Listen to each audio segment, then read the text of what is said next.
Espero que estén estudiando. Es bastante temario, no es tanto temario, pero sí bastante extensión de lo que pues obviamente ustedes tienen que recordar. Entonces habíamos quedado acá en la parte de lo que es la duración de lo que es el tratamiento, como ya habíamos visto la parte de los antibióticos que obviamente ustedes tienen que recordar, y pues habíamos recordado los diferentes grupos antibióticos, ¿no? Y pues la pregunta es ahora, ¿cuánto tiempo vamos a hacer el tratamiento? Pues generalmente se va a ver el tratamiento, la literatura nos dice que puede ser de acuerdo a cómo vaya evolucionando ese paciente, ¿no? A cómo se va, si el paciente va presentando mejoría, pues obviamente habremos dado un tratamiento adecuado y óptimo. Si ustedes han visto en las anteriores clases que hay algunos antibióticos que se dan dosis únicas, otros dan por 5, 7, 10 días, 21 días, y pues eso va a depender, uno, del tipo de germen, dos, va a depender de lo que es la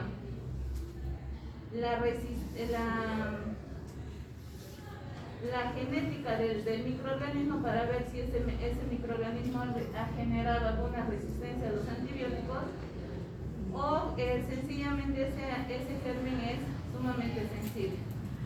Por ejemplo, habíamos visto que en la gonorrea, con dosis única de un antibiótico, pues obviamente hacemos la curación del paciente, ¿no? Siempre y cuando este microorganismo, como dice, sea sensible al fármaco que obviamente hemos administrado. Pero no funciona así con lo que es el trimestoprim, sulfamethoxazol y las fluoroquinolonas. En laboratorio se ha visto que estos hacen su efecto en ensayos laboratoriales generalmente al tercer día. Entonces se dice que con 3 dosis, con 3 días de antibiótico, pues han resultado ser muy adecuados en infecciones que no son complicadas. En cambio, los beta-lactámicos, como habíamos visto que necesitan un poco más de tiempo por su concentración inhibitoria mínima y demás, necesitan algo más de duración, o sea que por lo menos ellos tendríamos que dar por 5, 7 o inclusive hasta 10 días, ¿no? Dependiendo cómo vaya evolucionando el paciente. Pero también las fluoroquinolonas se ha visto que al 5.º día presentan una actividad bactericida muy óptima, ¿no? Entonces estamos viendo que vamos a ver que la media, se podría decir, de los antibióticos está entre los 5 a 7 días, ¿no? Aunque actualmente, si ustedes revisan la nueva literatura de los antibióticos, pues algunos dicen con 3 días es más que suficiente, ¿no? Pero obviamente eso hay que verlo en la realidad, hay que verlo, como dicen, cuando estamos jugando en la cancha, ¿no? Necesitamos ver si realmente con 3 días es suficiente para el paciente o es que vamos a necesitarlo prolongar. Y todo esto pues lo vamos a ver de acuerdo a lo que el paciente va a ir a mejorar. Si bien hemos hecho un buen diagnóstico, hemos sospechado de un germen de acuerdo a toda la sintomatología que nos ha indicado el paciente, y pues el paciente lastimosamente no responde al tratamiento. El paciente sigue con fiebre, sigue con todas sus signos, sintomatología que ustedes quieren, pero el paciente no ha mejorado nada. Entonces acá nosotros nos tenemos que preguntar una cosa: ¿será que ha habido fracaso terapéutico? ¿Habremos elegido mal el antibiótico? ¿O es que hemos hecho mal un diagnóstico? Entonces, después de haber dado, como dice el libro, nos dice supuestamente un tratamiento adecuado, pero vamos a ver que pues el paciente no ha mejorado absolutamente nada, más al contrario, ha empeorado ese paciente. Entonces nosotros nos tenemos que hacer 5 preguntas. La primera: ¿será que ha habido una resistencia de este germen al cual nosotros hemos sospechado? Y este germen se ha creado se ha puesto su cobertura de caparazón y todo lo demás y que ha ocasionado que haya una resistencia? ¿O es que estamos frente a una sobreinfección, que el paciente ya ha venido infectado o tal vez no hemos hecho un diagnóstico adecuado y se ha hecho con una carga viral y pues obviamente ese paciente ha venido con y se ha sobreinfectado con algo bacteriano? Esa es una pregunta que nosotros nos tenemos que responder de acuerdo a lo que pues obviamente está pasando con este paciente. Segundo, ¿será que este paciente que ha venido con un dolor abdominal, será que hay alguna víscera hueca que está obstruida? ¿O será que a este paciente le han operado y hay algún absceso o alguna colección purulenta que no nos hayamos percatado? O que tal vez este paciente ha venido por una patología X, pero ¿será que tal vez hay un cuerpo extraño que está infectado o los tejidos se están desvitalizando y por eso no está respondiendo adecuadamente a la cobertura antibiótica? O por último, como habíamos visto, ¿será que el fármaco que nosotros hemos dado es la causante de lo que es la fiebre de este paciente? Entonces nosotros nos tenemos que responder todas estas preguntas cuando hemos fracasado, cuando el paciente te dice: doctor, doctora, no he mejorado, no me está yendo bien.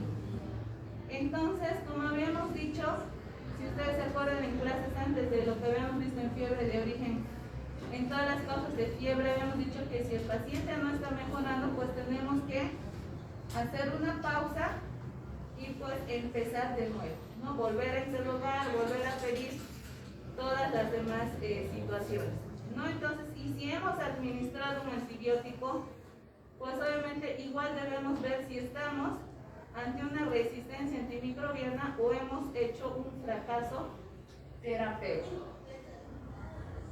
Entonces es muy importante la parte del control del paciente. Obviamente ustedes tienen que llamar a ese paciente en 48, 72 horas para hacer el control, o caso contrario, pues no lo tienen que abandonar ese paciente. No sé si con esto tienen alguna duda de la parte de antibióticos. No. Vamos a hacer un poquito de ejercicio mental. Generalmente los pacientes se les van a presentar solamente así con cosas pequeñas y en algunos casos pues obviamente se van a presentar con cosas tal vez mucho más floridas que les van a decir los mismos pacientes. Entonces vamos a leer este caso clínico y pues van a ir levantando la manito más o menos lo que ustedes creen que pueda ser. Entonces dice que estamos hablando de un paciente masculino de 65 años de edad que acude a la emergencia por presentar fiebre de 39.5 grados centígrados. Tiene disnea, tiene confusión mental y está taquicárdico. El paciente refiere que desde hace 3 días ha presentado una tos productiva con esputo de color amarillento, dolor torácico en el costado derecho y la fiebre sin placidez. Hasta ahí es lo que el paciente nos cuenta. Hasta ahí solamente con la anamnesis ya tenemos una sospecha diagnóstica. ¿Y qué nos dice el examen físico? Pues el paciente está tiene una frecuencia cardíaca de 125 latidos por minuto, su presión arterial está en 90-55, tiene una frecuencia respiratoria de 28 respiraciones por minuto, la saturación de oxígeno está a 88% con oxígeno suplementario. Y la temperatura, pues como ya nos había referido acá el paciente, pues está con 39.5. Lo positivo del examen físico es que este paciente tiene una piel cálida, fría, el llenado capilar está prolongado, retardado, que es más de 3 segundos, tiene estertores en la base pulmonar derecha, el abdomen no hay nada relevante y en las extremidades los pulsos están débiles. ¿Qué es lo que piensan? Líquido en mi tórax derecho, pulmón. ¿Perdón? Líquido en pulmón derecho. ¿Cómo semiológicamente cómo hacen el diagnóstico de lo que tú quieres decir es derrame? Pleural derecho. Ya. Semiológicamente, ¿qué tienes que auscultar en un derrame pleural? La verdad no se escucha, ¿no? Ya. ¿Y cómo se dice semiológicamente eso? Embolismo.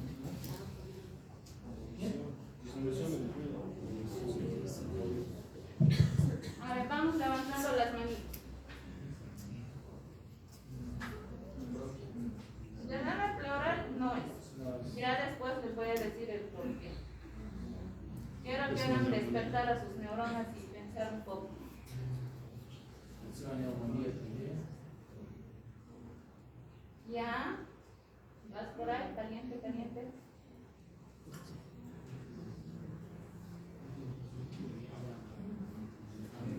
Vamos, tienen que ser más ágiles porque el paciente no les va a esperar. El paciente no les va a esperar 1 hora, 2 horas. Ustedes tienen que llegar al diagnóstico en 10 a 15 minutos, pero así, ya, volando. Tenía edema, pelo que eu não tenho edema em membros superiores, né? Derrame capilar maior que 3 segundos. No hay edema, no hay miembros inferiores. Cuando decimos lo positivo al examen físico, que generalmente cuando ustedes hagan su internado, lo positivo significa todo lo patológico que el paciente pueda llegar a tener, ¿no? No decimos positivo a lo normal. Entonces, cuando decimos positivo, decimos que está alterado a nivel de lo que es la piel, corazón, pulmones, abdomen, extremidades. Entonces, la piel, como dicen acá, está pálida y fría. Normalmente la piel no es fría, tampoco pálido, por más blancones que seamos. El llenado capilar, normalmente, ¿cuánto tiene que ser? Menor a 2 segundos, ¿verdad? Entonces acá dice que es mayor a 3 segundos, o sea que algo está pasando, ¿no? Segundo, los estertores en la base pulmonar derecha, ¿qué nos indican? Que hay un proceso a nivel pulmonar, ¿verdad? Como su compañero mencionó, una neumonía. ¿Por qué no derrame pleural? Porque son extraordinarios.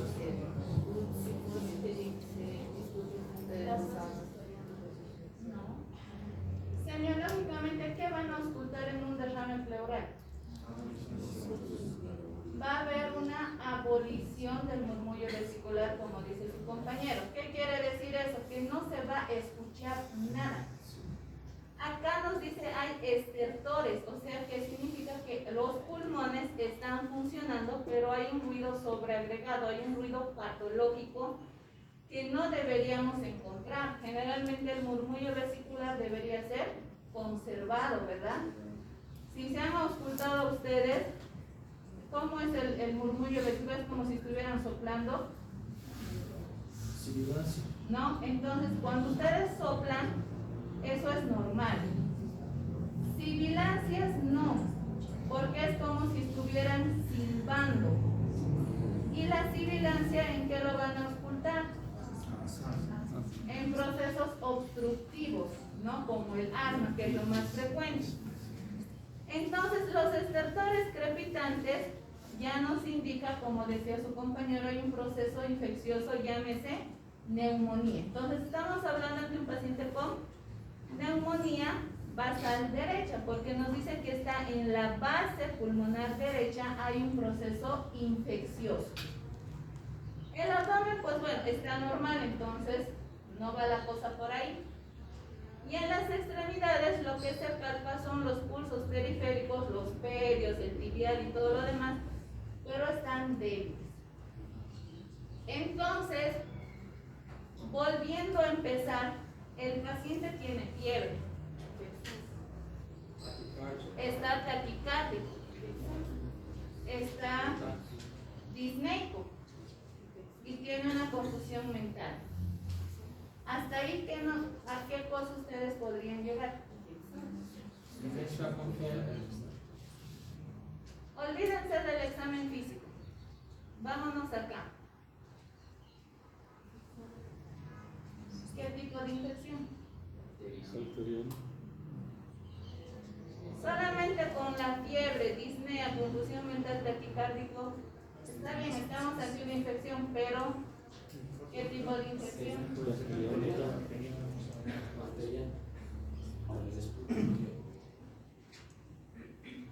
Ya.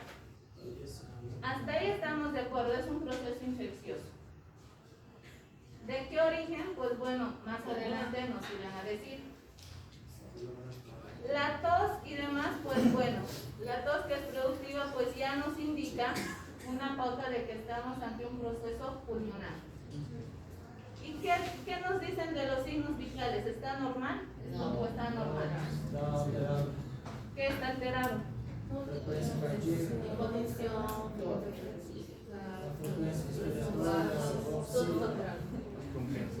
Ya. Con los signos vitales más la anamnesis, ¿cuál es su diagnóstico? Necesito también sacamos rayos X. No. Semiológicamente, olvídense, como les digo a los que están dando práctica conmigo, olvídense, hagan de cuenta que están en la era prehistórica, donde no tienen radiografía ni laboratorio, donde solamente ustedes se van a basar semiológicamente en el paciente y ustedes le tienen que dar un diagnóstico. Remóntense a que están en Grecia, donde no hay nada. Y solamente se basan con sus conocimientos intelectuales que ustedes tienen. ¿Cuál es su diagnóstico? Neumonía. Neumonía adquirida de comida. ¿Por qué dice sepsis? Porque tiene taquicardia, tiene febre, hipotensión, además de confusión mental. Como é a confusão mental, já é característico de uma pneumonia complicada, certo? Exactamente. Es un proceso séptico, donde el paciente acá su vida corre peligro, ¿no? Entonces, ya a esa sepsis nosotros le tenemos que poner un apellido. Tenemos el nombre y ¿cuál es el apellido ahora? Es una sepsis de foco pulmonar, porque puede haber sepsis de foco urinario, puede haber sepsis de foco de la piel, de a nivel del sistema nervioso central, gastrointestinal y todo lo que vamos a ver. Pero un paciente con sepsis se nos presenta de esta forma. Solamente va a decir fiebre, alteración del estado de conciencia, taquicárdico, disneico, y pues obviamente nuestro reto está en investigar de dónde es el foco infeccioso. Porque la sepsis, como ustedes vamos a ver, a desarrollar en esta mañana, la sepsis se nos va a presentar así, de que nosotros tenemos que investigar, indagar el foco infeccioso. Ahí está nuestro reto de nosotros. Muchas veces el paciente no te viene con confusión mental, muchas veces te vienen en estado de coma y los familiares a veces no tienen ni la más remota idea de lo que ha pasado, porque el paciente vive solo o porque el paciente estaba de viaje o ha prácticamente amanecido así. Entonces aquí viene todo nuestro reto y pues obviamente nos vamos a quedar como esta persona pensando de dónde es el foco infeccioso. Entonces, con esta pequeña introducción, pues vamos a ver lo que es la sepsis.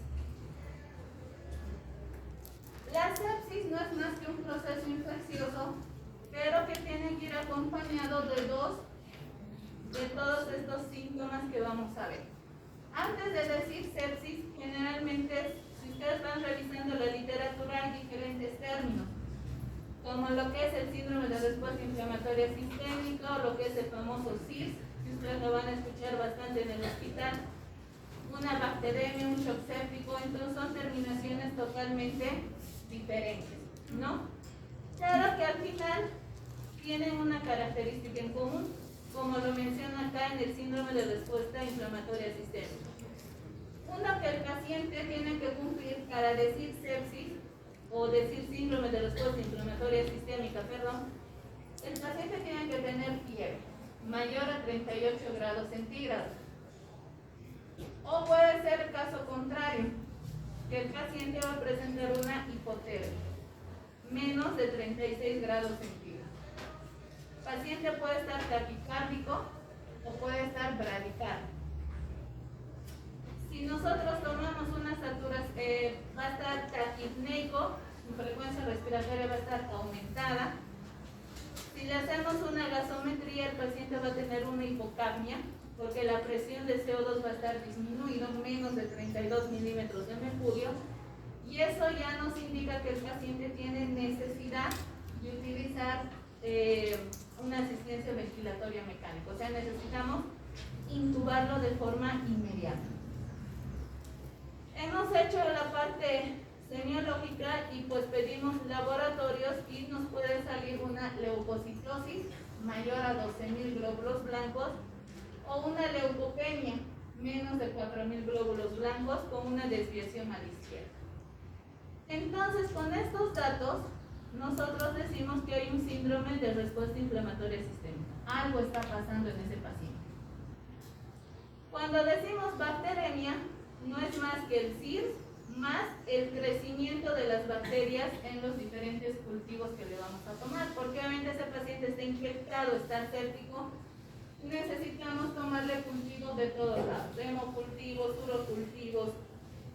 Si es que hay secreción purulenta en la piel o en algún otro lado, pues de eso también tomaremos. Entonces tenemos que pancultivarlo a ese paciente. Y el shock séptico no es más que todo este CIRS más hipotensión, a pesar de que estamos reponiendo con los líquidos intravenosos, que ya vamos a ver qué líquidos se utilizan. Entonces ustedes tienen que tener claro que la sepsis no es más que esto. ¿Cuál es el foco que nosotros le tenemos que dar el apellido? Ya es proceso de investigación que nosotros tenemos que hacer para este paciente. Entonces, con estos criterios, nosotros vamos a decir ese paciente está séptico. ¿Dónde tendrá que ir? Vamos a ver de acuerdo a cómo se encuentra el paciente, a sus condiciones generales. Dentro de lo que es la epidemiología hay muchas causas por muerte.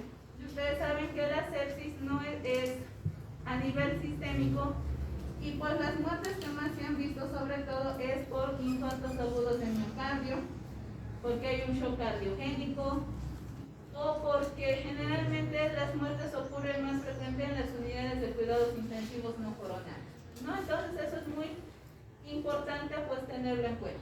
¿Y por qué está aumentando cada vez la sepsis? Los pacientes cada vez vienen más con shock séptico y demás. ¿Por qué? Porque hay este aumento de la resistencia de los microorganismos en el ambiente. Ya estos gérmenes están viniendo, si ustedes quieren, con sus armaduras, si ustedes quieren, para que el antibiótico le impida su destrucción. Entonces es por eso que está viendo cada vez más estos gérmenes. Y pues la sepsis, si ustedes me preguntan de qué origen es, pues puede ser de cualquier origen. Puede ser bacteriano, puede ser por bacilos gram positivos, gram negativos, cocos positivos, cocos negativos. Pueden ser por virus, bacterias, parásitos, hongos, riquecias, por lo que ustedes se imaginen de todos los gérmenes habidos y por haber que hay en nuestro medio. Y pues los focos más habituales puede ser una neumonía que se ha complicado, la peritonitis, pielonefritis, los abscesos intraabdominales, la parte de una bacteremia primaria, una colangitis que nos puede llevar a un proceso séptico, la celulitis, las fasciitis necrotizantes y las meningitis que obviamente nos van a causar procesos sépticos. Entonces ustedes se dan cuenta, cualquier sitio de infección en nuestro organismo que no hayamos tratado adecuadamente, porque la sepsis no es más que una complicación de lo que nosotros hemos generado o que el paciente se ha descuidado y pues ya ha venido en muy mal estado general. o que ese paciente se ha automedicado o le han recetado hierbas, o que el paciente ha ido a la farmacia le ha dado unas tabletitas y pues obviamente el paciente se ha complicado, ¿no? Entonces, no es más que una complicación o que nosotros mismos hemos producido o el paciente ha venido ya por descuido de él. Entonces, la sepsis siempre le vamos a poner un apellido. Puede ser foco pulmonar, foco abdominal, foco renal, foco del sistema nervioso central, que ustedes van a ver en neurología las meningitis, y pues también de tejidos y partes blandas, ¿no? Entonces todo eso ustedes le van a dar su nombre y apellido. La fisiopatología es un poquito complicado, pero lo hemos tratado de resumir, y pues obviamente hay unas imágenes que pues obviamente las vamos a ir viendo para que ya se les quede un poquito más sobre lo que va a ocurrir. Todo proceso infeccioso, habíamos mencionado que empieza con el ingreso de los gérmenes patógenos, llámense bacterias, virus, parásitos, hongos, pues ingresan esos gérmenes por cualquier puerta de ingreso. Puede ser por la parte de la piel, la parte de las mucosas, la parte de la vía respiratoria.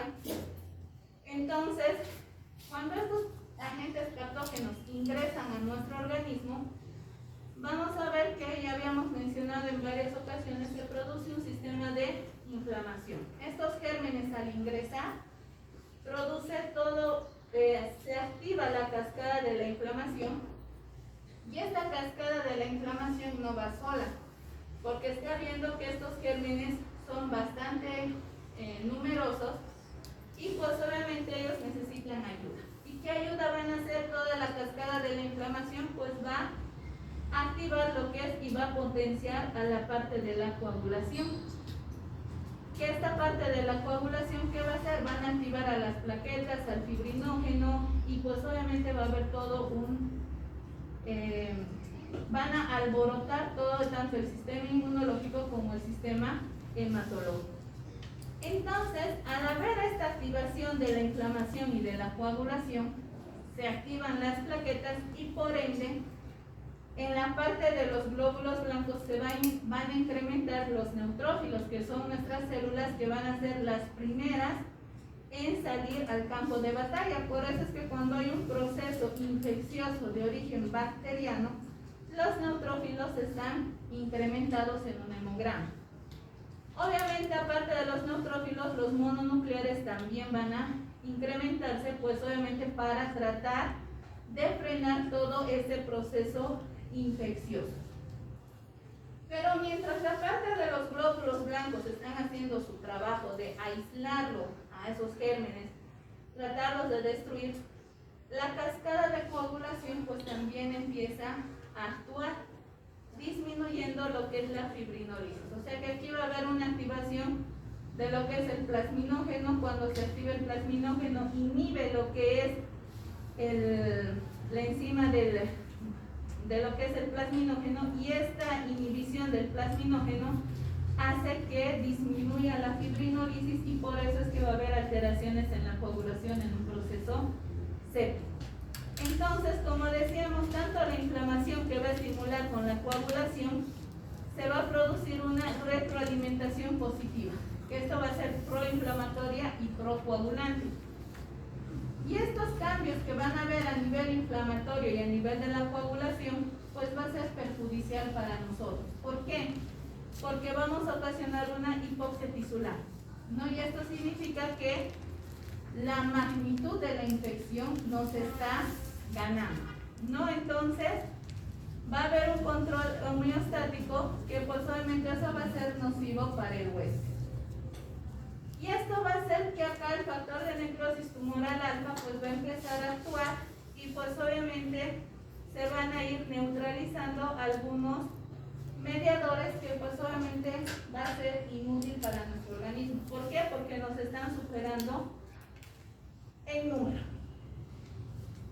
Hay ya la hipoxia celular, entonces tanto la parte inflamatoria como la parte de la coagulación van a producir una lesión endotelial.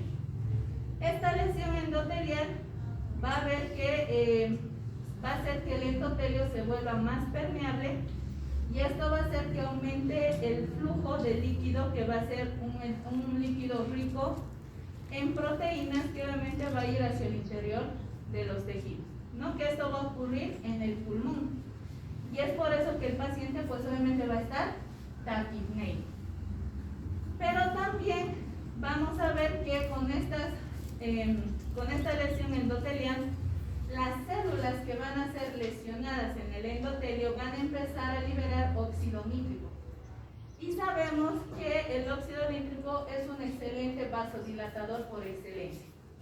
Entonces, este vasodilatador va a empezar a que todos los vasos se empiecen a dilatar, y pues obviamente esto va a ser un mediador clave para lo que es el shock séptico. ¿Por qué? Porque si bien van a llegar más rápido células, glóbulos blancos, neutrófilos, los linfocitos T, los natural killer y demás, pero también va a favorecer a que los mismos agentes patógenos pues obviamente se vayan a diseminar más rápido.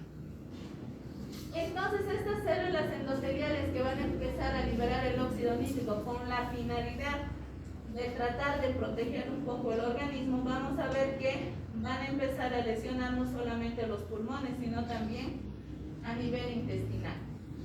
Entonces, ¿qué es lo que va a pasar a nivel intestinal? Como va a haber esta vasodilatación, va a empezar a aumentar la permeabilidad, y esto va a empezar a producir una translocación de las bacterias. Y pues obviamente va a aumentar el proceso inflamatorio en el proceso séptico. Entonces, para que un poquito me entiendan, como les había dicho, todo empieza con el ingreso del patógeno, ¿no? Este patógeno, pues obviamente, una vez que el organismo lo identifica, empiezan a liberar a nuestras células, y estas células, si ustedes recuerdan en inmunología, cada célula tiene sus receptores. Entonces van a ver de estos gérmenes cuál receptor pues obviamente va a encajar ahí. Es como que estuviéramos jugando con un rompecabezas, ver qué ficha va a encajar. Entonces es lo mismo que pasa acá. En esta parte, mientras nuestras células están empezando a conocer a todos los agentes patógenos que están ingresando a nuestro organismo, liberan las sustancias proinflamatorias. ¿Y cuáles son esas sustancias proinflamatorias? Las interleucinas, los leucotrienos y todo lo demás. Una vez que se liberan todas estas citoquinas proinflamatorias, va a ir a la parte de la coagulación y va a actuar sobre la trombina. La trombina se va a activar y pues va a actuar a nivel de lo que es el fibrinógeno.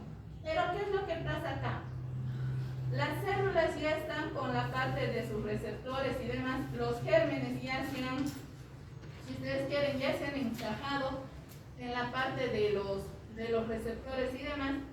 Y estos van a ocasionar la liberación de los radicales libres. Y estos van a producir un daño a nivel del endotelio. Entonces, acá en este daño del endotelio habíamos dicho que se van a empezar a liberar algunas sustancias tóxicas como el factor tisular, y este factor tisular lo que va a hacer al liberarse va a actuar sobre la protrombina y la protrombina sobre la trombina, y esto va a hacer que actúe sobre el fibrinógeno, y el fibrinógeno a través del inhibidor del plasminógeno va a hacer que la fibrina en vez de que se forme con coágulos con mayor facilidad, pues va a hacer que se disminuya su actividad, y es por eso que producen los fenómenos de trombosis en nuestro organismo. Por eso es que cuando el paciente está séptico, en algunos casos igual la parte de la coagulación está prolongada, está alterada. Entonces se producen los efectos trombóticos, y estos efectos trombóticos pues obviamente van a aumentar la liberación de los radicales libres, producen mayor inflamación, hay mayor daño a los sistemas, y pues obviamente nuestro paciente está serio, ¿no? Entonces, más o menos es en forma resumida lo que pasa en nuestro organismo en un proceso séptico. Y en la coagulación, pues obviamente, como les había dicho,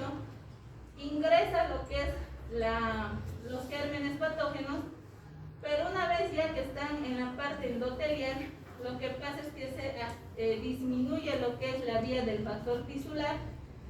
Y este factor tisular van a ver en hematología más adelante que va a disminuir la proteína C reactiva.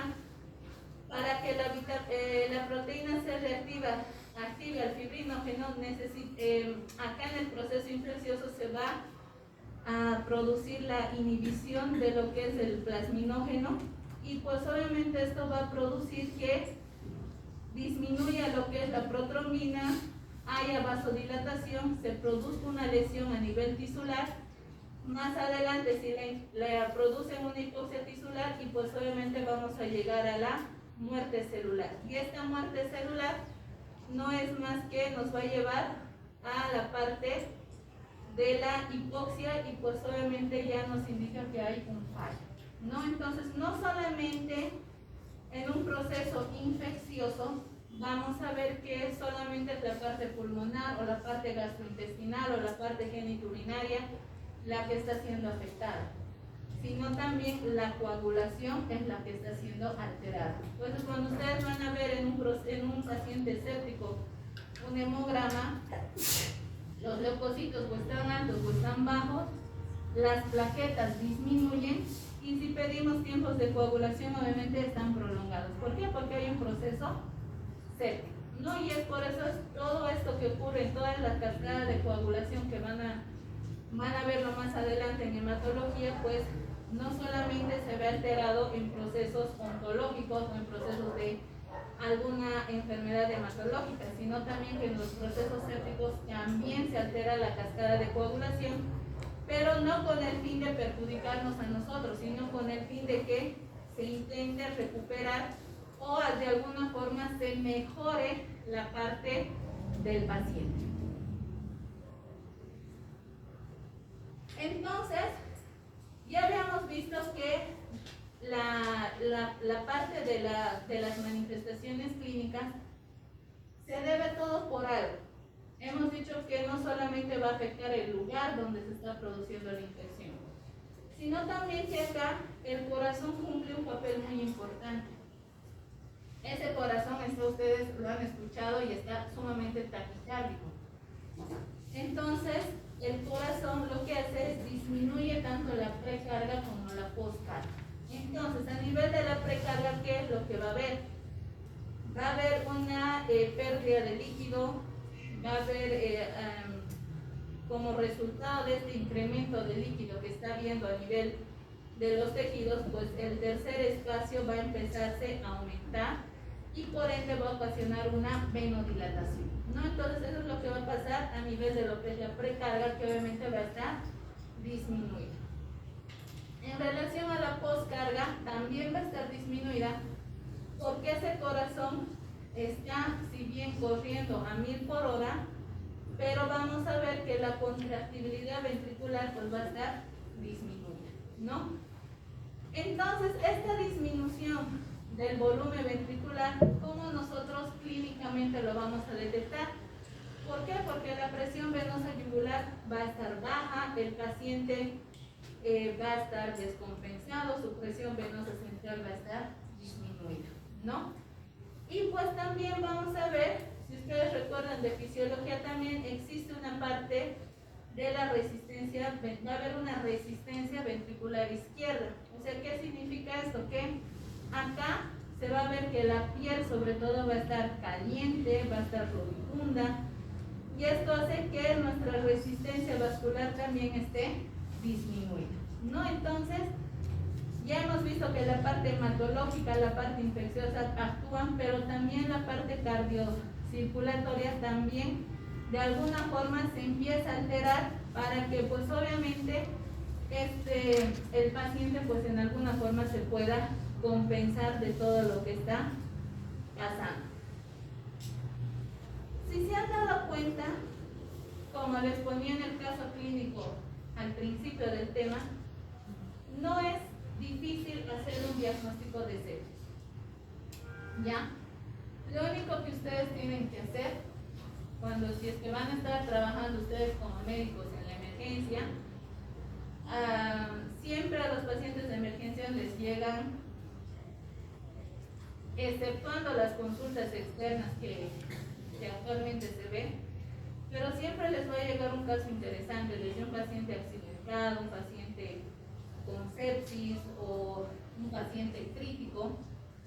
Ustedes deben, todo paciente crítico que les llega a la emergencia como médicos que ustedes van a salir, siempre tienen que centrarse inmediatamente en qué, en la vía respiratoria, ¿no? Entonces ustedes tienen que ver, examinar solamente con la inspección, valorando, decir, ¿este paciente necesita o no necesita intubación? Entonces ustedes viendo al paciente, viéndolo en vivo ese paciente, ya les dirá, este paciente necesita intubación o este paciente no necesita. Pero ustedes tienen que ser rápidos, en menos de un minuto ustedes tienen que decir dónde viene ese paciente, ¿no? Entonces la vía respiratoria es muy importante. ¿Por qué? Porque si nosotros demoramos en tomar la decisión y demás, ustedes saben que por todo el fenómeno de hipoxia que está ocurriendo, el sistema nervioso central va a salir dañado, ¿no? Porque ustedes saben que casi el 80-90% de nuestro cerebro funciona con oxígeno y con glucosa. Basta que no le llegue oxígeno a nuestro cerebro por un minuto, pues ya ocasionamos lesiones muy importantes, ¿no? Entonces eso es muy importante que ustedes reconozcan de forma inmediata. ¿Cómo va a ser la respiración de ese paciente? El paciente va a estar taquipneico, como habíamos mencionado, que ese paciente su frecuencia respiratoria está incrementada. Vamos a ver que ese paciente va a tener una dificultad para respirar. Se puede ver como en los niños hacen esa respiración tóraco-abdominal, en el adulto generalmente ya no existe esa respiración tóraco-abdominal. O pues vamos a ver que aquí el paciente tiene tiraje intercostal, retroesternal. Entonces todos ustedes lo tienen que ver. Eso ya nos indica que algo raro está pasando en este paciente. Y obviamente la saturación de oxígeno pues va a estar disminuida. Entonces ya hemos valorado la parte respiratoria con todo eso. Y pues el paciente hemos dicho, bueno, lo intubamos o le ponemos tal vez puntas nasales, máscara simple, máscara con reservorio, máscaras de tipo Venturi. Entonces ustedes tendrán que tomar la decisión correcta, ¿no? Y pues la parte de la circulación también es muy importante. No nos vamos a centrar solamente en la parte respiratoria. Si bien es una prioridad, sí. Pero necesitamos saber ese paciente con cuánta de presión arterial está. ¿Estará hipotenso? ¿Será que ese paciente va a necesitar alguna reanimación hídrica? ¿Será que va a necesitar ese paciente administrarle medicamentos vasopresores? ¿Cómo está su frecuencia cardíaca? ¿Estará muy taquicárdico ese paciente para ver si le vamos a administrar algún tipo de antiarrítmicos o algo que esté pasando? ¿Cómo está la perfusión cutánea? ¿Cómo está ese llenado capilar? Entonces, todo esto, si se dan cuenta, no necesitan más de 5 minutos para poder ver cómo está ese paciente. Desde la forma en que ingresa, el estado de conciencia en la parte de la respiración y la circulación, ustedes ya se pueden dar cuenta que ese paciente está mal, necesita ayuda, ¿no? Entonces ustedes tienen que ser ágiles con la parte del diagnóstico y no tienen que dudar. Ustedes tienen, en sus manos está salvarle la vida a ese paciente o ese paciente se les muere en sus manos, no hay otro. Porque estamos ante una situación crítica. El paciente llega a un estado séptico, ya es un paciente, si bien tiene alto riesgo de mortalidad, pero está en sus manos o salvarlo o dejarlo morir. Entonces, por eso ustedes tienen que ser más ágiles, más rápidos en la parte de lo que es el diagnóstico con estos pacientes. Entonces, ¿cuál es el siguiente paso? Ya hemos visto la parte respiratoria y la parte circulatoria. El siguiente paso lo vamos a examinar al paciente y pues obviamente nos llama la atención de que tiene el CIRS, ¿no? El paciente está taquicárdico, está taquipneico, le hemos hecho una gasometría arterial y pues resulta que tiene menos de 32 milímetros de mercurio de CO2 Y pues obviamente el laboratorio nos llega y pues obviamente nos dice que está más de 12.000 o menos de 4.000 glóbulos blancos. Entonces, ¿qué hacemos ahora? Una vez que hemos hecho el examen físico, pues vamos a ver dónde está el foco. Lo tenemos que revisar ese paciente de pies a cabeza. Será un foco respiratorio, abdominal, renal o del sistema nervioso central. No, entonces, una vez que nosotros hemos hecho esto de revisar al paciente, tenemos que ver cómo está el sistema nervioso central, cómo está lo que es el nivel de conciencia. ¿Cómo valoran el nivel de conciencia? ¿Ya? ¿Qué parámetros ven en el Glasgow?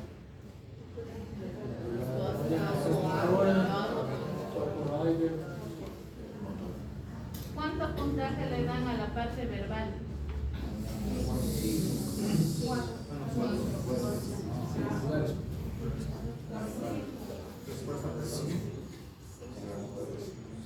5. ¿Quién da más?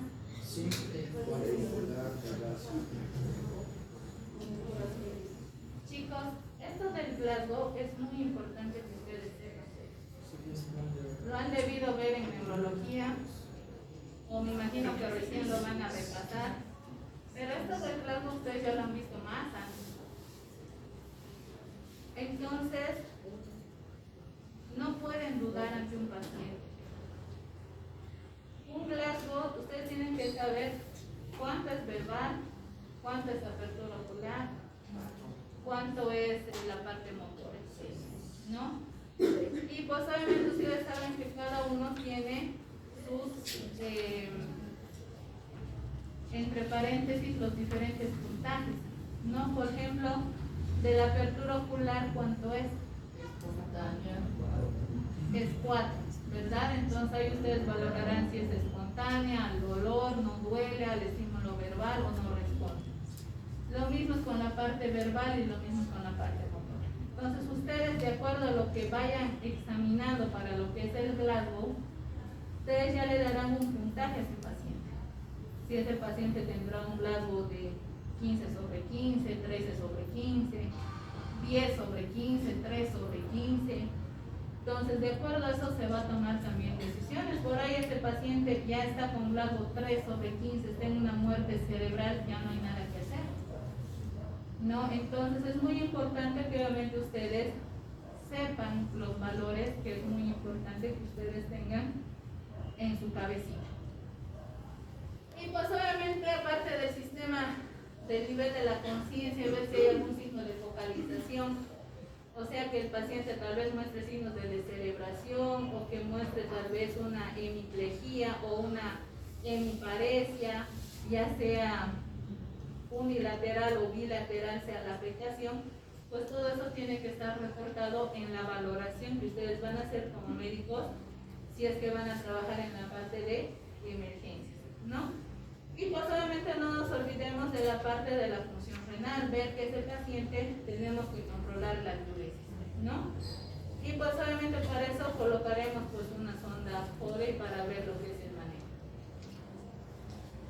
Laboratorialmente ya lo hemos revisado el paciente, ya tenemos una sospecha diagnóstica, entonces lo que nos queda ahora es nuestro otro 20% para que nosotros tengamos documentado todo lo que es justifiquemos la parte de nuestro diagnóstico. Si bien ya lo hemos justificado con la parte semiológica, pero necesitamos algo más verídico, ¿no? Necesitamos tener, como dicen, las pruebas en nuestra mano.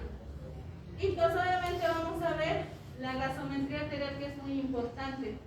No solamente para ver si el paciente está disminuida la presión de CO2, sino también vamos a ver si ese paciente está alcalótico, está acidótico, qué otro parámetro más nosotros lo vamos a llegar a corregir a este paciente. Por ahí es un paciente renal o un paciente diabético y que todo su estado de conciencia y demás es porque tiene una acidosis metabólica, entonces pues la gasometría arterial nos va a servir de mucho, ¿no? Y la gasometría arterial, pues exagerando en 10 a 15 minutos ya vamos a tener el resultado. O sea, no tenemos que esperar tanto como en un hemograma y demás, que obviamente eso va a tardar generalmente entre 1 a 2 horas. Otra cosa que es muy importante, el lactato arterial, que igual es un reactante de fase aguda que pues obviamente se va a elevar y pues obviamente nos va a decir hay un proceso infeccioso. ¿Dónde? Pues ustedes lo tienen que averiguar, porque el lactato no nos va a decir su foco infeccioso está a nivel pulmonar, no. Entonces, de acuerdo a todo lo que vayamos viendo, pues podemos ver diferentes reactantes de fase aguda, PCR, BES, la procalcitonina y demás, pero todos van a salir elevados. ¿Por qué? Porque hay un proceso infeccioso, ¿no? Y pues obviamente el hemograma y el recuento leucocitario es muy importante, ¿no? Que ahí nos van a salir bastante cosas muy interesantes, como habíamos dicho, la leucocitosis, la leucopenia, la trombocitopenia, que puede llegar a acompañarse también en un proceso infeccioso. Cultivos, que es muy importante. A ese paciente lo tienen que cultivar, no tienen que pedirle cultivo y tensión de grano de sangre. Si es un paciente que los familiares dicen que está tosiendo y demás, de secreción del esputo, de la orina, de los líquidos que ustedes se encuentren saliendo, de líquidos cefalorraquídeos, de todos los líquidos que ustedes que tenemos a nivel corporal, para llegar a un diagnóstico, pues obviamente tenemos que cultivar ese paciente. Si el foco es pulmonar, estudios imagenológicos desde una radiografía de tórax. Si el foco es abdominal, una ecografía. Si no son muy concluyentes la radiografía y la ecografía, que son los estudios imagenológicos más sencillos, pues ya obviamente recurriremos a la tomografía, ¿no? Que es un poco más fina la tomografía. Pero si aún así la tomografía no es muy concluyente y demás, pues tenemos en última instancia lo que es la resonancia magnética, ¿no? Pero muy rara vez se pide una resonancia magnética para que nos ayude a investigar lo que es la sepsis. A nivel renal no nos tenemos que olvidar de pedir lo que es los electrolitos para ver si hay algún trastorno hidroelectrolítico, ya sea una hipercalemia, hipocalemia, el sodio, el cloro, el calcio, que eso nos va a favorecer mucho para la parte de la corrección de lo que es el medio interno. La creatinina, el nitrógeno ureico y la urea, pues obviamente es muy importante. En un proceso séptico, la parte renal también se ve afectada, ¿no? Entonces, por todo el proceso infeccioso. No solamente la parte renal, sino también la parte hepática, que hay que pedir pruebas de función hepática si es que lo vemos ese paciente que está histérico o que al examen físico hay hepatomegalia. Entonces pediremos todo lo que incluye lo que es el perfil hepático de bilirrubinas, transaminasas, fosfatasa alcalina y pues obviamente muy importante la parte de la coagulación, ¿no? El TPINR, que obviamente nos va a indicar que hay algo patológico que está pasando. Las plaquetas, que obviamente van a estar disminuidas en un proceso séptico, y los delímeros, que también van a jugar un papel muy importante. En relación a lo que es el tratamiento, si ustedes se dan cuenta, la sepsis tiene un común denominador. Toditos van a tener fiebre, va a haber alteración del estado de conciencia, va a haber taquicardia, taquipnea, la alteración a nivel hematológico y demás. Pero lo que lo va a diferenciar una de otra es el foco. No vamos a tal vez a colocarle la sonda Foley y va a salir tal vez una orina polúrica, o tal vez va a salir una orina de olor fétido, tal vez tipo purulento, o en pulmones está llenito de estertores crepitantes, ambos campos pulmonares, o en la parte abdominal vamos a encontrar tal vez un abdomen en tabla, que ya nos va a decir que hay una peritonitis bastante importante. Entonces la sepsis, lo único que tiene en común es lo que habíamos visto del SIDS. El apellido lo van a poner ustedes de acuerdo a lo que vayan encontrando, no es nada del otro mundo. Que ustedes tienen que saber cuál es la clínica y qué semiológicamente van a encontrar en una neumonía, en una infección urinaria, en patologías abdominales, en la parte de los tejidos blandos del sistema nervioso central. Entonces, el apellido lo van a poner ustedes de acuerdo a lo que vayan encontrando al examen físico, porque el nombre ya lo tenemos, es Celsius, ¿no? Entonces, ahora hay que ponerle el apellido. Y el tratamiento, independientemente de cuál sea el foco, pues prácticamente viene a ser igual el mismo, donde nosotros tenemos que ver la parte de la respiración. Entonces, ese paciente vamos a suponer que es un paciente que está mal, aparte de estar taquipneico, tener esa dificultad respiratoria, signos de insuficiencia respiratoria, vamos a ver que ese paciente está cianótico y demás, pues obviamente es un paciente con alto riesgo de intubación. Entonces lo intubamos y pues resulta que empieza a mejorar. Pero obviamente en la emergencia no lo vamos a tener ese paciente ahí intubado, porque ustedes saben que la emergencia, exceptuando la del hospital Viedma, ninguna emergencia tiene ventiladores portátiles. Entonces, ese paciente, ¿dónde tendrá que ir? Si ya está intubado, va a tener que ir a terapia intensiva, ¿no? Donde ya el intensivista, pues solamente va a conectarlo a una máquina ventilatoria y pues donde el volumen corriente, pues lo va a calcular a 6 ml por kilogramo de peso, ¿no? Entonces, ya eso el intensivista, pues va a ver y va a sacar lo que es el peso corporal ideal y pues de acuerdo a eso pues va a hacer la parte ventilatoria, que es el fuerte, digamos, de los intensivistas, ¿no? En la parte, si el paciente ya está intubado, ya lo hemos llevado a terapia intensiva, se está ventilando con la máquina, ya le han calculado todo de acuerdo al peso del paciente y pues ahora necesitamos ver la parte circulatoria.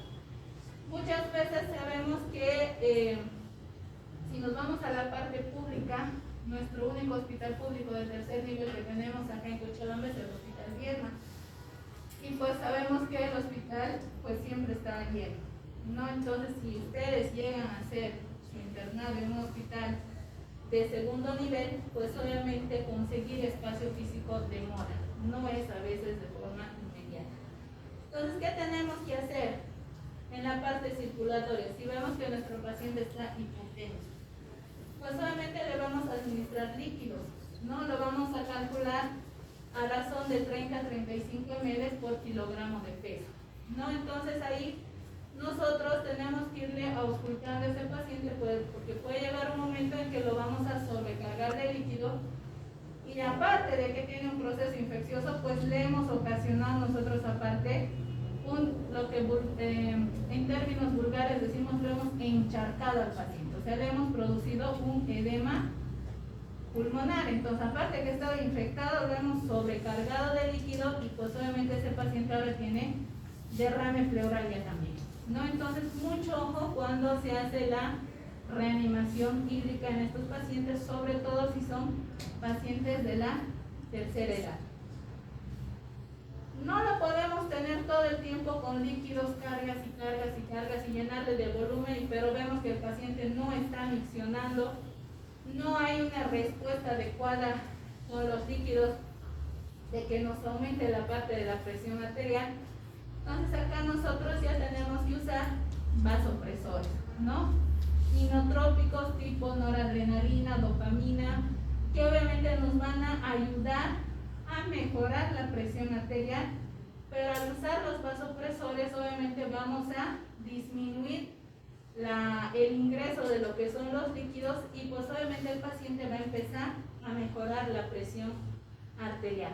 Obviamente que para el cálculo de los vasopresores, ya sea noradrenalina, dopamina, se calcula por gamas por kilogramo de peso del paciente, ¿no? Entonces no podemos ni subirnos de la dosis, pero tampoco podemos poner dosis ineficientes para el paciente, ¿no? Porque eso va a ser perjudicial a nivel cardiovascular, sobre todo con la dopamina, porque es un medicamento antiarrítmico, ¿no? Entonces, ojo que hay que tener mucho cuidado con eso.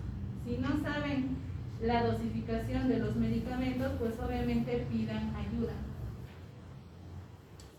Si vemos que ese paciente nos ha venido de un accidente de tránsito, que está sangrando el paciente, pues obviamente solicitaremos transfusión.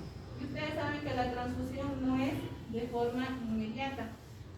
hay que hacer el pedido al banco de sangre, tienen que compatibilizar la sangre y pues obviamente una vez que esté compatibilizada la sangre con la del paciente y con la que se le va a dar, pues ahí recién se lo transporta. ¿Todo esto para qué? Para llegar a una presión arterial media mayor a 65 milímetros de mercurio, que es lo que se busca. Que la presión venosa central esté entre 8 a 12 milímetros de mercurio, que el hematocrito esté por encima del 30% y que la saturación de oxígeno con la parte de la intubación llegue a mejorar. Con esto se espera que si el paciente ingresado saturando menos del 70% o que esté entre 60 y 75%, pues aumente esa oxigenación y con eso pues nosotros la parte inicial de ese paciente pues ya lo hemos compensado. Obviamente el colocar catéteres siempre es un riesgo de infección, pero obviamente hay que hacerlo. Generalmente medicamentos como la noradrenalina, dopamina no pueden ingresar por vía periférica, necesariamente tienen que ser vía venosa central, sea subclavio, sea yugular, sea femoral, entonces necesitamos venas de más grueso calibre para que obviamente pueda entrar. Y pues la cateterización de la arteria pulmonar es para ver la presión a nivel pulmonar y pues obviamente ver si es que no hay alguna enfermedad cardíaca que tal vez es lo que está produciendo el proceso infeccioso, ¿no? Ahora, la parte de los antibióticos, de los fármacos, en un proceso séptico, pues nosotros ya no vamos a utilizar fármacos como la amoxicilina, la ampicilina, una cefotaxima, ya tendremos que usar antibióticos de amplio espectro, como imipenem, vancomicina, y de acuerdo a lo que vayan saliendo los cultivos, en algunos casos se llega a usar piperacilina, tazobactam, o se llega a utilizar lo que es efolistin, limesolid, dependiendo qué es lo que vayan a salir posteriormente los cultivos. Y pues obviamente eso, nosotros, bueno, generalmente en terapia intensiva para la clasificación de esto de la morbimortalidad en pacientes sépticos se utilizan la escala de Apache 2, que es una lista bastante grande que lo vamos a ver al finalizar el tema para que ustedes tengan conocimiento. Y cuando es menos de 25 puntos ya se considera alta mortalidad para el paciente. Cuando existe falla de dos órganos, al decir dos órganos nos referimos a dos sistemas. Puede ser, si bien el paciente ingresado con una sepsis de foco pulmonar, vemos en la parte laboratorial, o ese paciente con la sonda y demás, le hemos puesto sonda Foley y que ese paciente después de haberle pasado 2 a 3 litros de solución no hemos tenido una respuesta diurética, pues vamos a ver que ese paciente puede también estar alterada la parte renal. Entonces la parte pulmonar ya está afectada. Si vemos que la parte renal está afectada, la parte de la coagulación está afectada, entonces se van sumando y pues obviamente vamos a llegar, cuando ya hay falla de más de 2 o 3 sistemas, ya se lo cataloga este paciente como una falla multiorgánica, donde ya el paciente pues difícilmente ya va a poder salir del proceso que obviamente se está teniendo.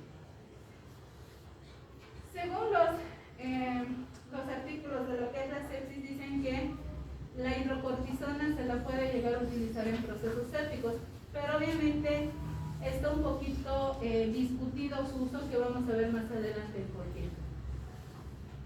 Entonces, ya con esto, nosotros tenemos que volver a reevaluar, decir que hemos hecho bien y si hemos hecho mal. Pero si es que en el proceso de que estamos haciendo, vamos encontrando nuevas cosas, de que por ejemplo se trata de un infarto intestinal, una peritonitis, pues obviamente el cirujano tendrá que ingresar de emergencia para ver qué está pasando en ese abdomen.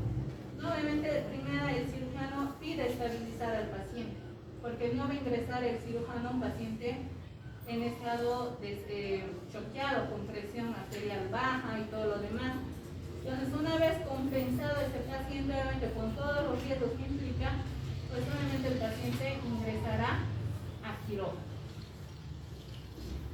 Entonces, hay muchos tipos de shock, que obviamente ustedes ya los han debido escuchar, los han debido conocer, donde en un shock séptico pues obviamente tenemos que pensar en muchas cosas, desde una pancreatitis, desde que puede haber un síndrome de dificultad respiratoria de tipo agudo, una neumonitis por aspiración, que el paciente llegue un politraumatizado, ya se lo cataloga como un shock, o puede ser una cirugía mayor que se le haya hecho a ese paciente y que no haya tenido infección, pero de alguna forma se nos ha descompensado ese paciente, ya sea en quirófano o en otro lado. Un shock distributivo, pues hay que hacer diagnóstico diferencial con el shock anafiláctico. Puede ser que ese paciente ha tomado algún medicamento o está en contacto con el polen, con el polvo, o que le ha picado algún insecto y ese paciente ha reaccionado, su sistema inmunológico ha reaccionado de una forma tan exagerada que le ha producido un angioedema y que se le está cerrando la laringe y pues obviamente ese paciente va a entrar en un shock anafiláctico. El shock medular no es más que ustedes lo van a ver mucho más a detalle en la parte de neurología, sobre todo en los traumatismos, en un trauma raquimedular, que sea una paraplegia reciente, tal vez el accidente de tránsito ha sido muy brusco y ese paciente no siente la parte de la sensibilidad, ya sea dolorosa y demás en la parte de las extremidades. Entonces todo eso en un paciente accidentado politraumatizado obviamente ustedes lo tienen que valorar. Si es un paciente con insuficiencia suprarrenal aguda, pues vamos a ver si ese paciente está con la piel bronceada, si tiene la hipercalemia. Por eso les dije que es muy importante hacer la parte de los electrolitos, o en la parte de la gasometría vemos que ese paciente tiene una alcalosis metabólica, o ese paciente recién se está debutando con una insuficiencia hepática aguda o ya tenía una insuficiencia hepática crónica y se ha reagudizado, pues ese paciente tendrá ictericia, ascitis, tendrá algún grado de encefalopatía. Otras causas, el hipovolémico, porque el paciente ha sufrido un accidente muy fatal y pues o tal vez ese paciente tenía hipertensión arterial que se ha descompensado y el paciente ha empezado a tener una hemorragia interna, o es de tipo cardiogénico o es un shock de tipo obstructivo, ¿no? Entonces, siempre en la parte hipovolémica tenemos que ver pérdidas internas y pérdidas externas, ¿no? Y obviamente eso hay que reponer con líquidos y pues obviamente posterior con transfusiones sanguíneas. ¿Cómo nos vamos a dar cuenta de que es un shock hipovolémico? ¿Por qué? Porque la presión venosa yugular va a estar baja. Va a haber una hipoperfusión cutánea, o sea que las extremidades van a estar frías, sudorosas y cianóticas, ¿no? Eso nos va a indicar que hay signos de hipovolemia.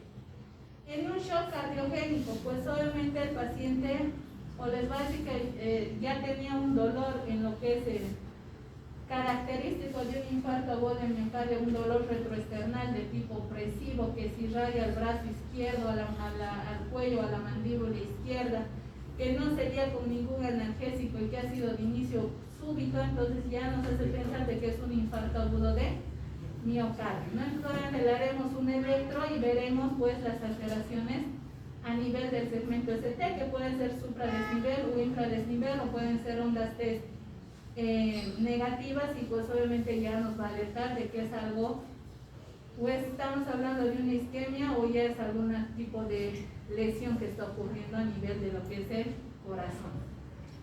Puede ser que es un paciente que ya lo conocemos y que es una insuficiencia cardíaca, ya sea aguda o crónica, o que ese paciente que estaba con o que tenía alguna patología cardíaca, pues obviamente después de una cirugía se ha descompensado.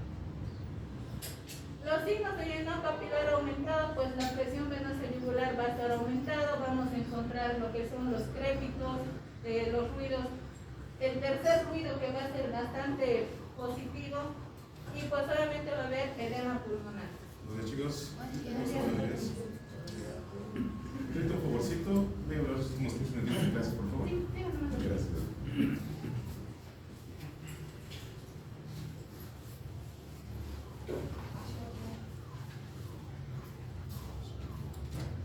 Entonces, vamos a ver que, pues obviamente en este llenado capilar, pues obviamente también va a haber cardiomegalia, porque ese paciente se está al haber este aumento de lo que es el corazón, pues obviamente sabemos que la parte de los líquidos, ese corazón cuando va a estar incrementado, pues obviamente no va a poder manejar la parte de los líquidos.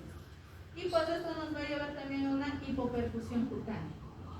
Y lo que es en un shock obstructivo, ¿en qué vamos a pensar? Más que todo en un tromboembolismo pulmonar, en una trombosis venosa profunda, o que este paciente esté sufriendo lo que es un taponamiento cardíaco, o pues prácticamente estemos ante la presencia de un neumotórax. Entonces todo esto ustedes tienen que tener en cuenta cuando pues obviamente van a valorar en un paciente con sepsis, y obviamente el tratamiento va a estar guiado a todo esto.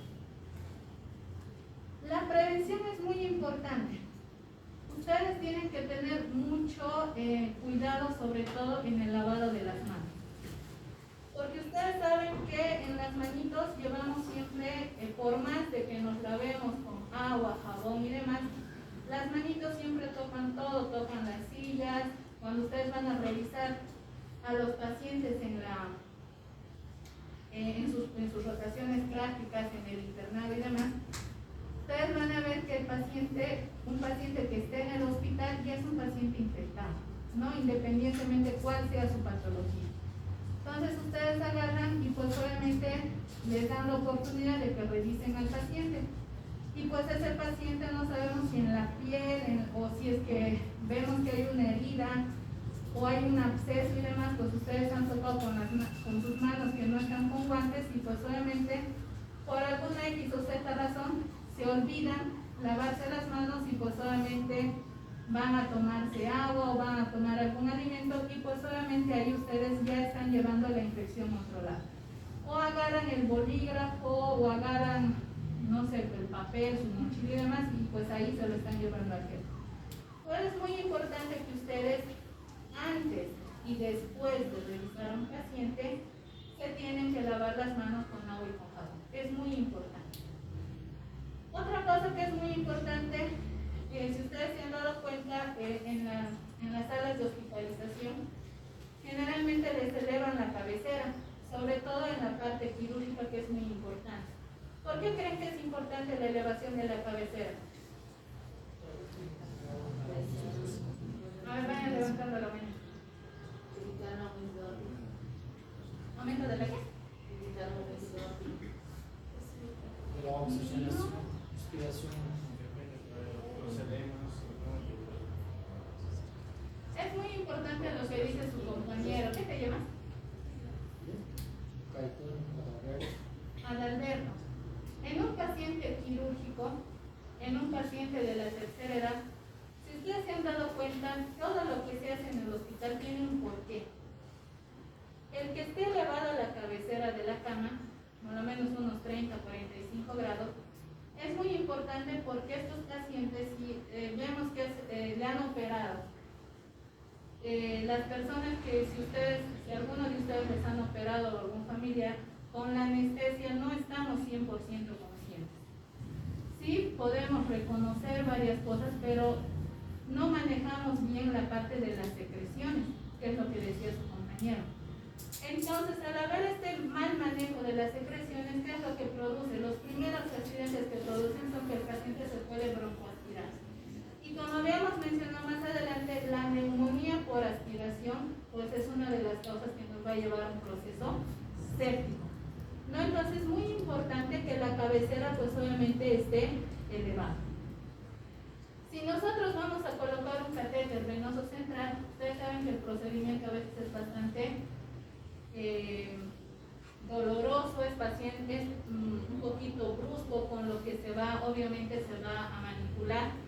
Y pues obviamente tenemos que hacerlo de la forma más estéril y asépticamente posible, ¿no? Obviamente se pide un equipo especial, hay que lavarse las manos, saber cómo en quirófano, saberse vestir la bata, saberse colocar los guantes, y pues obviamente que la enfermera te asista obviamente para que sea la forma más séptica posible de colocar ese catéter, ¿no?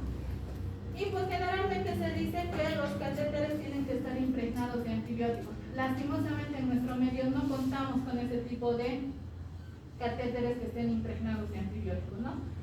Pero sí, como les había mencionado, el catéter es muy importante para la parte del uso de vasopresores inotrópicos, o que ese paciente pues lastimosamente no tenga vías venosas periféricas. Entonces esa es otra indicación de colocación del catéter. Y pues el diagnóstico habíamos dicho que tiene que ser precoz.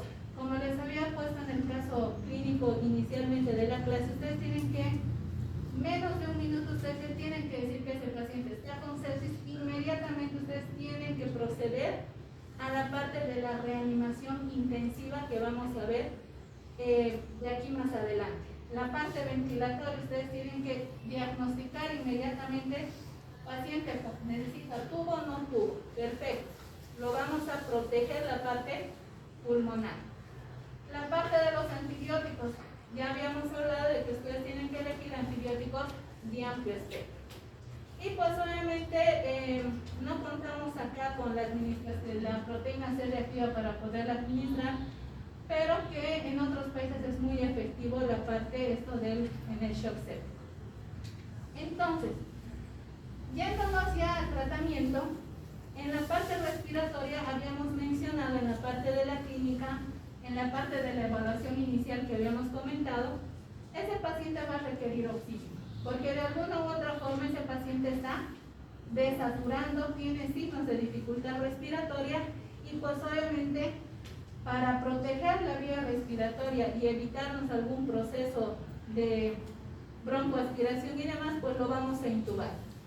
Y esto no solamente nos va a proteger la parte protectora, sino también que vamos a evitar una lesión pulmonar.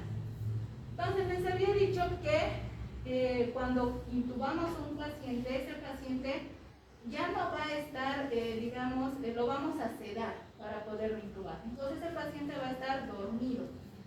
Entonces la máquina que nosotros le vamos a conectar, como les había dicho, los de terapia intensiva son expertos en manejar esto, y ellos lo calculan, como les había dicho, a 6 ml por kilogramo de peso. ¿Y esto por qué es? Si nosotros le vamos a dar más volumen a este paciente de este volumen corriente, pues le vamos a producir un daño a nivel alveolar, podemos producir rupturas alveolares y lo vamos a complicar más ese paciente, ¿no?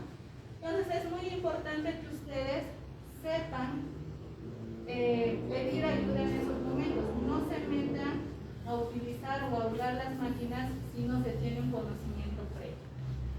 Y pues obviamente tenemos que evitar los relajantes musculares, porque obviamente estos al final, cuando lo vamos a querer despertar ese paciente, nos va a costar, porque cuando se usan de forma muy prolongada los relajantes musculares, causamos una disfunción neuromuscular. Y pues obviamente esto va a traer consecuencias posteriores al paciente. La parte circulatoria, habíamos dicho que el paciente está taquicárdico, está hipotenso.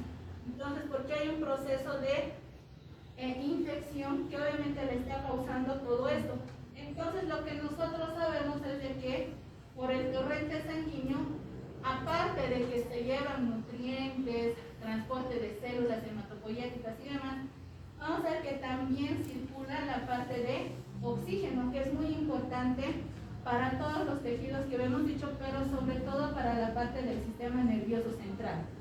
Entonces, al incrementar el transporte de oxígeno, nosotros vamos a hacer que se incremente un poco lo que es la presión arterial, que obviamente va a estar disminuida inicialmente, pero le vamos a poner oxígeno y vamos a empezar a ver que ese paciente va a mejorar algo. Entonces, en esta parte, pues vamos a ver que la solución que nosotros vamos a escoger, pues tiene que ser algo que nos va a ayudar tanto a elevar un poco la presión arterial, pero también que nos proteja en la parte renal, porque habíamos mencionado que pues obviamente está comprometiéndose como todo proceso séptico. Y como ustedes saben, hay diferentes tipos de soluciones. ¿Qué tipos de soluciones conocen?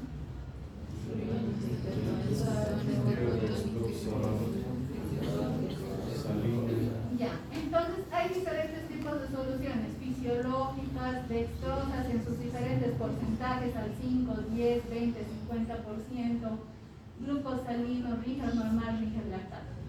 Cada solución tiene su porqué.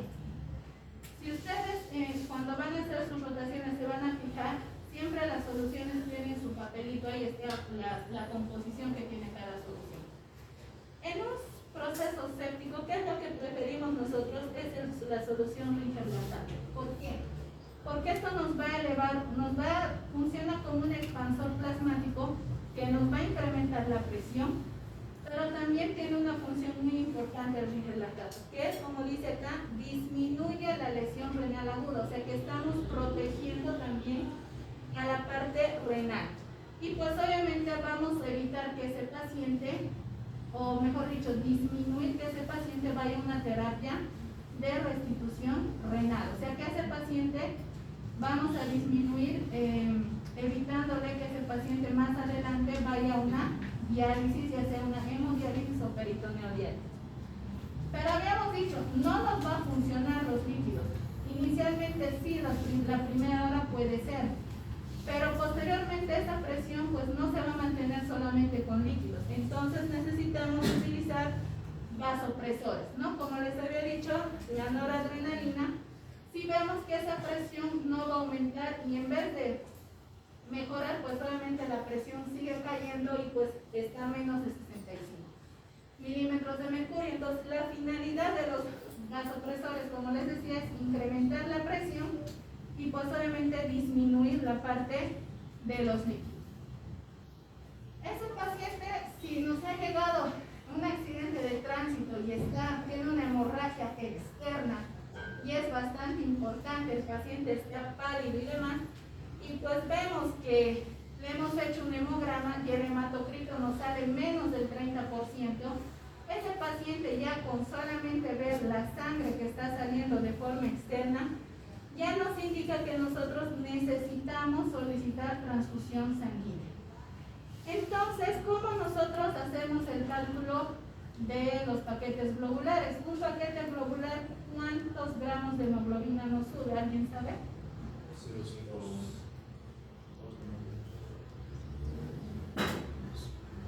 ¿Nadie? Bueno, generalmente un concentrado de glóbulos rojos generalmente nos sube entre 1 a 1.5 gramos por decilitro. Entonces, si nosotros estamos con una hemoglobina de 9 y le pasamos un paquete globular, ¿cuánto sería lo esperado que nosotros aumentemos en nuestro control?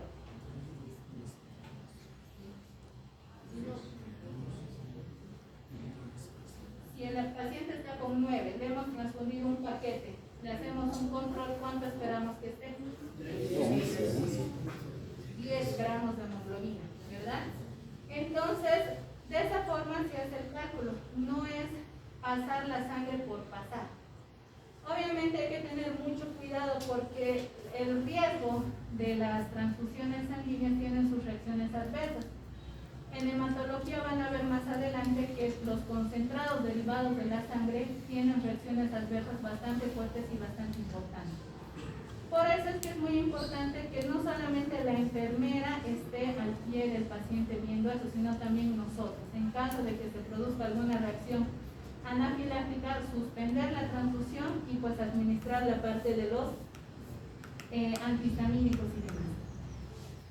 En la parte de los antibióticos, si bien inicialmente vamos a empezar empíricamente con los antibióticos, pues una vez que tengamos los cultivos, pues ya vamos a poder ver de toda la lista que nos va a salir en el cultivo, aparte de que nos va a identificar el germen, las unidades formadoras de colonias, pues vamos a ver la lista de antibióticos que obviamente nos va a decir si tiene una sensibilidad al 100%, tiene una sensibilidad intermedia o tiene una sensibilidad resistente. Entonces, de acuerdo a eso, nosotros vamos a poder dar el tratamiento y ver si vamos a continuar el tratamiento antibiótico que habíamos elegido inicialmente, o lo vamos a cambiar o lo vamos a asociar. Y esto generalmente en un paciente con sepsis, pues obviamente lo vamos a dar entre 10 a 14 días. Si se necesita, si la infección ha sido bastante importante, pues tal vez podamos prolongar incluso hasta 21 días el tratamiento antibiótico. Les había mencionado que el uso de corticoides es un poquito discutido. ¿Por qué razón? Ustedes saben que los corticoides son excelentes analgésicos, excelentes antiinflamatorios. Pero ¿cuál es su desventaja de los corticoides? Que nos van a inmunosuprimir, exactamente. Entonces, al haber esta inmunosupresión, ¿qué vamos a causar? Que tal vez nos vamos a jugar aquí un poquito, tendríamos que poner la balanza. Lo estamos disminuyendo la inflamación, pero también lo vamos a inmunosuprimir a ese paciente. Y al inmunosuprimirlo al paciente vamos a hacer que tal vez la infección se eleve más.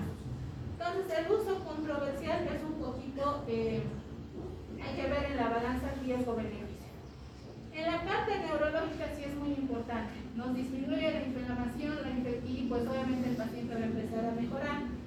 Pero en la parte quirúrgica es muy importante que ustedes siempre le consulten al cirujano, porque los corticoides le va a afectar en la parte de la cicatrización de la herida. Y pues si es que ha hecho una anastomosis por dentro, pues obviamente eso también le va a afectar. Entonces es muy importante que ustedes eso conversen con el cirujano y decirle, hay que iniciarle corticoide, ¿estás de acuerdo? ¿No estás de acuerdo? Entonces les dirán, no estoy de acuerdo. Entonces pues bueno, utilizaremos otras opciones. Estos pacientes van a estar postrados. Si estamos hablando en la parte de terapia intensiva, el paciente no se va a mover.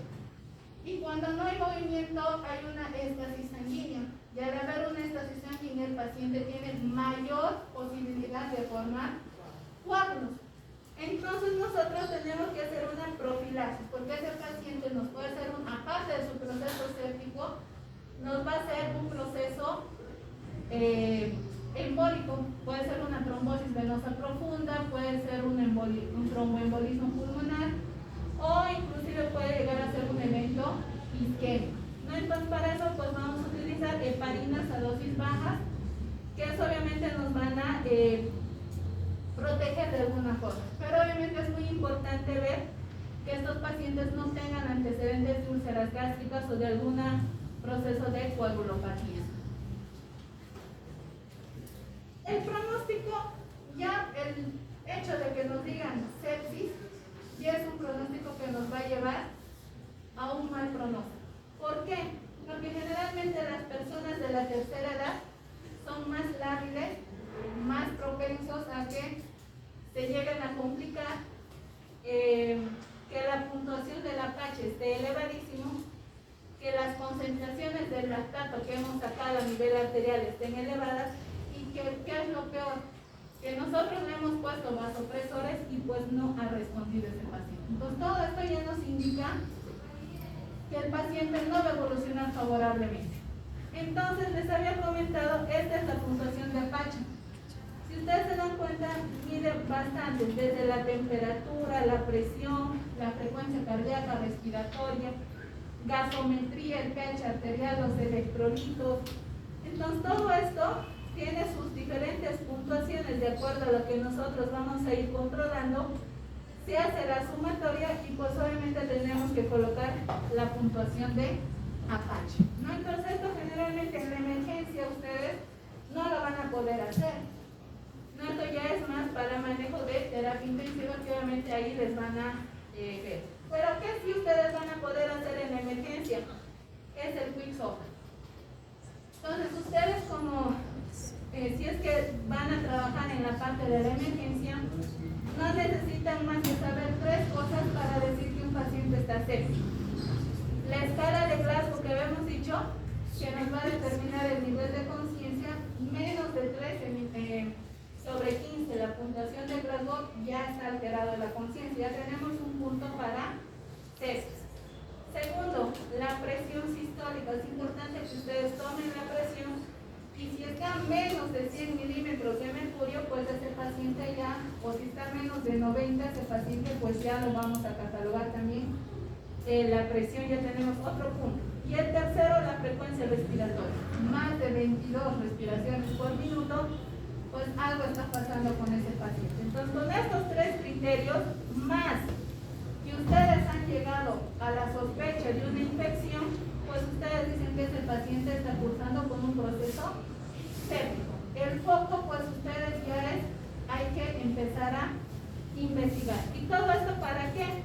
Para que nuestro paciente, generalmente si está en una etapa crítica, pues obviamente el paciente en terapia intensiva pues va a estar intubada, va a estar con diferentes bombas de infusión con medicamentos vasoactivos, va a estar conectado a un ventilador mecánico, un monitor cardíaco, y pues obviamente son pacientes que van a estar en procesos de mayor riesgo de infección por los tratamientos invasivos que ese paciente va a recibir. No sé si tienen dudas, preguntas.